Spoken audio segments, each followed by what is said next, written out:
नमस्कार शेतकरी बंधूंनो, आज आपण अमरभाऊ वाघाडे पुसेगावचे कास्तकार आहेत आणि जवळपास यांची 10 ते 12 एकर शेती आहे. काही कोरडवाहू आहे, काही पाण्याखाली आहे.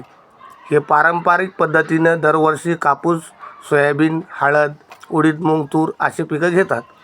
पण यावर्षी मराठवाड्यात अतिवृष्टी झाल्यामुळे भरपूर प्रमाणात कापसाचं नुकसान झालेलं आहे. तर त्यांनी कापसाला जिंदा हे प्रोडक्ट वापरलेले ते त्यांचं मनोगत अवघ्या 2 शब्दामध्ये आपल्याला सांगण्याचा प्रयत्न करतील. रामराम भाऊ, बोला. माझं नाव संपूर्ण अमर बाबूराव वाघाडे, राहणार पुशेगाव, तालुका शेनगाव, जिल्हा हिंगोली. माझा मोबाईल नंबर 9049292480. आपण गेल्या वर्षी आपल्या वरात कापूस घेतला होता, तर चुकीच्यानं तिच्यावर आपल्याच्यानं तणनाशक मारल्या गेलं. तर तणनाशक मारल्या गेल्याच्या बाद त्याच्या आपल्या ती पळाटी सगळी वाढ खुटली. आपण तर ते निर्णय केला तर बाबा ती पळाटी उपटून आपल्याला उपटून लागती, बाहेर फेकून लागते. मग आपल्या कृषी समृद्धीवर आपल्याला हे जिंदा हे प्रोडक्ट भेटलं आणि आपण त्याची ड्रिचिंग केली. तर असं त्याचा रिझल्ट भेटला की पळाटी बी वाढायला लागलेली. आज 1 नंबर 1 पळाटी आहे. 70 ते 80 घाटरू आपल्या पळाटीला आहे.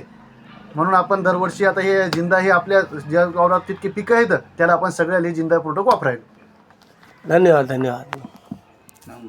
भाऊचं बोलणं स्पष्ट आहे ना. हो, भाऊचं खतरनाक बोलणं आहे ना, म्हणून आपल्याला बोलायचं. लोक हसू लागले हो आज मार्केटमध्ये त्याचा म्हणजे